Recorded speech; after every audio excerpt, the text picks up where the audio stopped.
Hola, soy Jesús Eduardo Morales Genchi y hoy hablaremos sobre el cáncer de vejiga. Como epidemiología tenemos que el cáncer más frecuente de vejiga es el carcinoma de células transicionales, seguido por el epidermoide.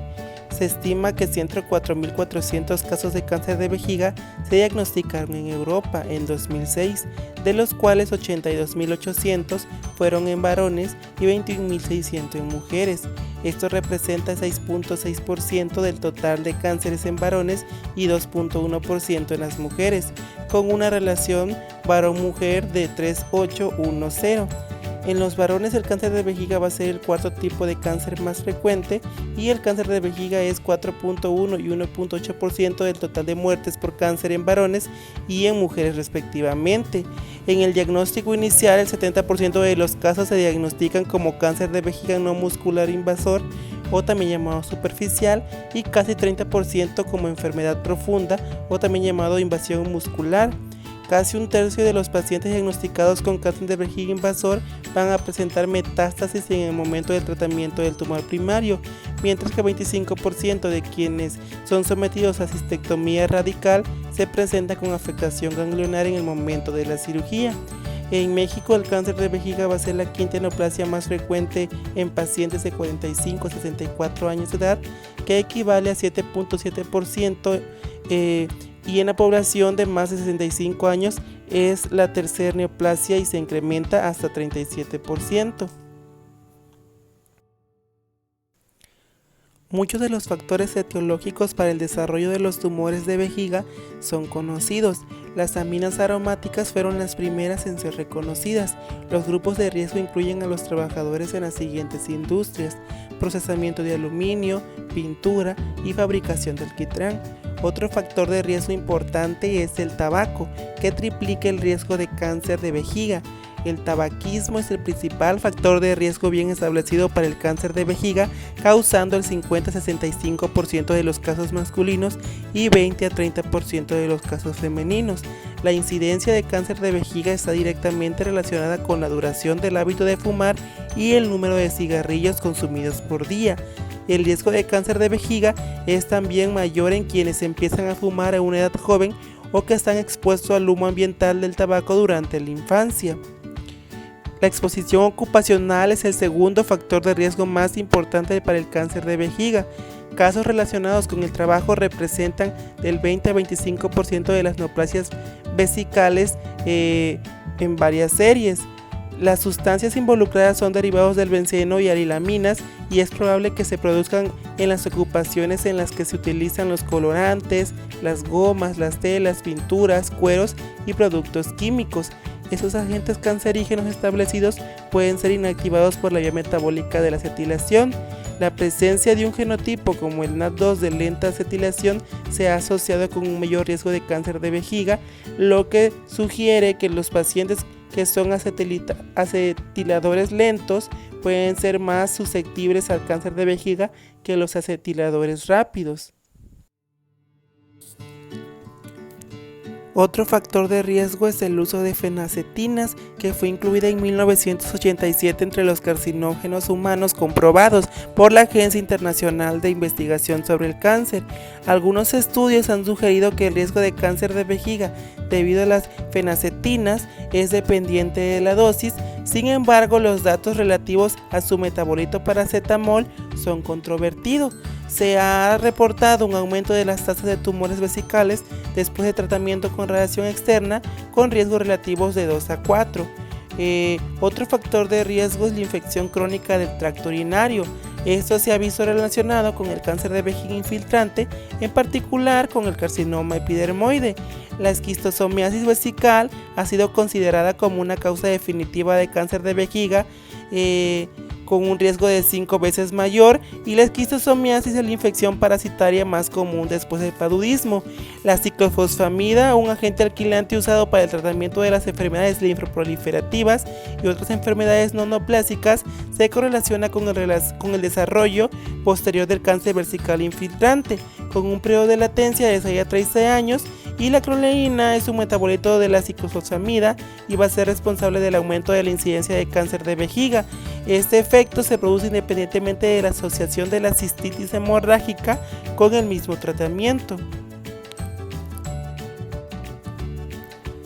La incidencia de tumores del tracto urinario superior después del diagnóstico de cáncer de vejiga invasor es de 1.7 a 26%.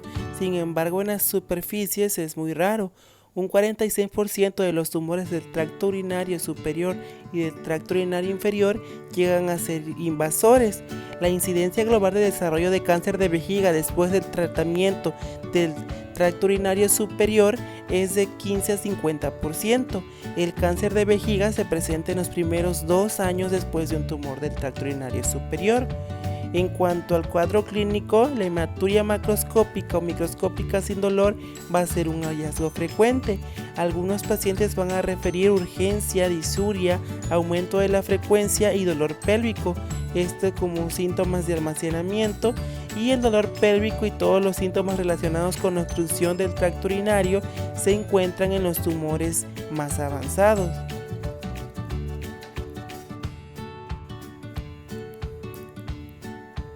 Por su parte, el diagnóstico en el examen físico se debe hacer con una palpación bimanual rectal y vaginal antes y después de la resección transuretral para evaluar si existe una masa palpable o si el tumor está fijo a la pared de la pelvis. La presencia de una masa pélvica está en pacientes con tumores avanzados y en estudios de imagen van a evaluar el grado de invasión tumoral local, detectando involucración a ganglios renales y demuestran la propagación del tumor a otros órganos. La urotomografía como muy detector, esta va a ser una modalidad de imagen preferida para diagnóstico y etapificación del tracto urinario superior y de vejiga, con una sensibilidad y etapificación aceptable y tiene una precisión más alta para el diagnóstico del cáncer uroterial que la urografía intravenosa, pero tiene la desventaja de ser costosa y va a originar una mayor exposición a la radiación y puede ser equivalente a la resonancia magnética sobre la tipificación local debido a su mayor especificidad. En cuanto a la resonancia magnética, va a ser la modalidad preferida cuando el paciente es evaluado para el tratamiento radical. En la urografía esquetora se utiliza para detectar defectos de llenado, sobre todo en los cálices, pelvis renal y los uréteres, así como hidronefritis, lo que puede indicar la presencia de un tumor uretral. También puede detectar tumores de gran tamaño que pueden verse como defectos de llenado en vejiga. La ecografía transabdominal va a permitir la caracterización de los grandes masas renales y la detección de hidronefrosis y la visualización de lesiones a nivel intraluminal en la vejiga que no cambia con la posición del paciente, a diferencia de los coágulos. El diagnóstico de vejiga se va a hacer mediante citoscopía con toma de vista de lesiones sospechosas y pruebas de imagen para evaluar la extensión de la enfermedad. En pacientes con tratamiento radical se utilizan imágenes de resonancia magnética con enlace de contraste rápido y urotomografía helicoidal. En pacientes con cáncer de vejiga invasor confirmado por patología, va a ser necesario realizar una urotomografía con multidetector para un examen completo de las vías urinarias superior y una tomografía de tórax. Si la tomografía no está disponible, se puede utilizar una urografía excretora y una radiografía de tórax. En el examen de micción espontáneo o lavado vesical de muestras seriadas de células cancerosas exfoliadas, esta tiene una alta sensibilidad en los tumores de alto grado, por tanto va a ser útil cuando un tumor maligno de alto grado o carcinoma in situ está presente. Una citología urinaria positiva puede indicar un tumor uroterial en cualquier parte del tracto urinario y la interpretación citológica es operador dependiente. En manos experimentadas la especificidad es superior a 90%. Los mezcladores urinarios Fish, FGR, Surbimbin y UPAR, entre otros, van a ser marcadores urinarios, pero ninguno sustituye a la citoscopía para el diagnóstico y el seguimiento del cáncer de vejiga. El diagnóstico del cáncer de vejiga en la última instancia depende de un examen citoscópico de la vejiga y de la evaluación histológica. Si un tumor de vejiga se ha visualizado de forma inequivocada en los estudios de imagen, tales como la TAC, la resonancia magnética o el ultrasonido, una citoscopía se puede omitir. El uso de diagrama de la vejiga se recomienda en todos los tumores en estadio T1, candidatos a tratamiento conservador. Una segunda resección transuretral se va a recomendar antes de decidir sobre el tratamiento definitivo. Por su parte, en la etapificación en el 2004, la Organización Mundial de la Salud hizo la diferencia de la clasificación entre papiloma, tumores papilares uroteriales de bajo potencial maligno y los carcinomas uroteriales de bajo grado y de alto grado. El papiloma se compone de un núcleo delicado fibrovascular cubierto por urotelio normal, y un tumor papilar uroterial de bajo potencial maligno se va a definir como un crecimiento papilar fibrovascular cubierto por urotelio proliferativo con un espesor superior a lo normal. Aunque estos tumores tienen un riesgo insignificante de progresión, existe una tendencia a la recurrencia. Se recomienda el uso de la clasificación del 2004 de la OMS, ya que este va a otorgar un diagnóstico más uniforme de los tumores para su clasificación en función del riesgo potencial. En él se menciona el papiloma uroterial, el tumor papilar de bajo potencial maligno, el carcinoma papilar de bajo grado y el carcinoma papilar de alto grado. En el siguiente recuadro se muestra la clasificación de la TNM y tenemos que en el TX el tumor no se puede detectar, y en el T1 el tumor ya va a invadir al tejido conectivo del subepitelio. En el T2 el tumor que invade el músculo. En el T3 el tumor ya invade el tejido pericervical. Y en el T4 el tumor que invade la próstata, útero, vagina, pared pélvica y la pared abdominal. En cuanto a la metástasis de los ganglios, en ANX los ganglios linfáticos no se pueden evaluar. En el N1 la metástasis ganglionar es única en pelvis, y en AN2 la metástasis en múltiples ganglios linfáticos de la pelvis. Por su parte, en N3 la metástasis a los ganglios linfáticos ilíacos comunes. Por su parte, en el tratamiento, un tumor papilar confinado a la mucosa se clasifica como etapa TA según el sistema de la TNM, y los tumores que han invadido la lámina propia se van a clasificar en etapa T1, que se agrupan bajo el epígrafe de no músculo invasor. Se pueden eliminar mediante resección transuretral. La técnica de biopsia molecular y la experiencia clínica han demostrado el alto grado de malignidad y el potencial invasor del carcinoma in situ y las lesiones del T1. En pacientes con tumores de alto grado se recomienda una resección transuretral de vejiga completa y un tratamiento intravesical con BCG. En tumores de alto riesgo de progresión, la cistectomía radical es una opción, y el tratamiento estándar para pacientes con cáncer de vejiga músculo-invasor es la cistectomía radical. El objetivo principal de la resección transuretral va a ser permitir el diagnóstico correcto por el patólogo. En los tumores pequeños pueden ser resecados en bloque, donde la muestra debe de contener el tumor completo y una parte de la pared vesical, incluyendo de músculo la vejiga. Los tumores más grandes tienen que ser resecados por separado en fracciones que incluyen la parte exofítica del tumor y la pared vesical con el músculo detrusor y los bordes de la zona de resección.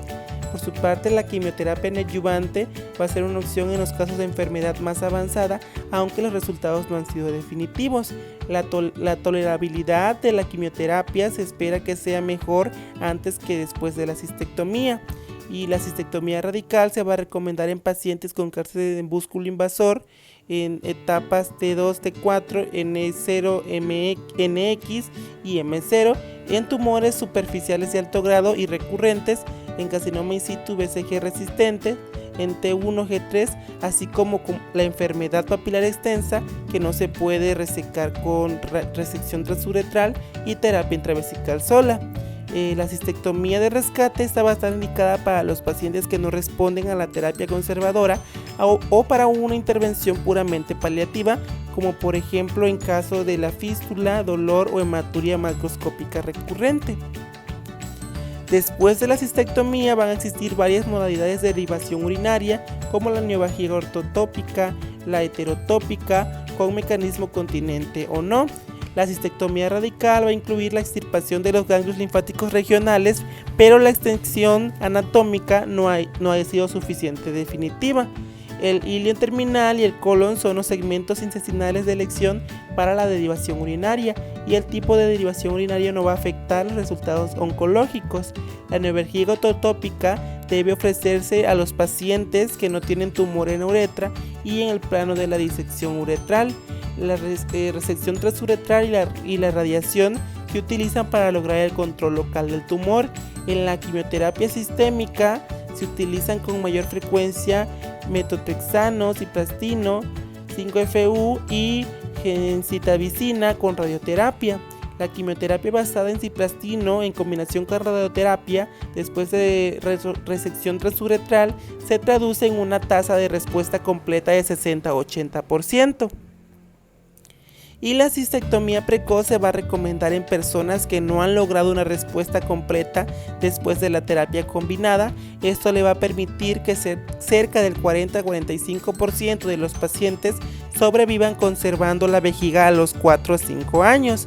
La quimioterapia adyuvante se utiliza para los pacientes después de la cistectomía radical en etapa P3-4 y o ganglios linfáticos positivos.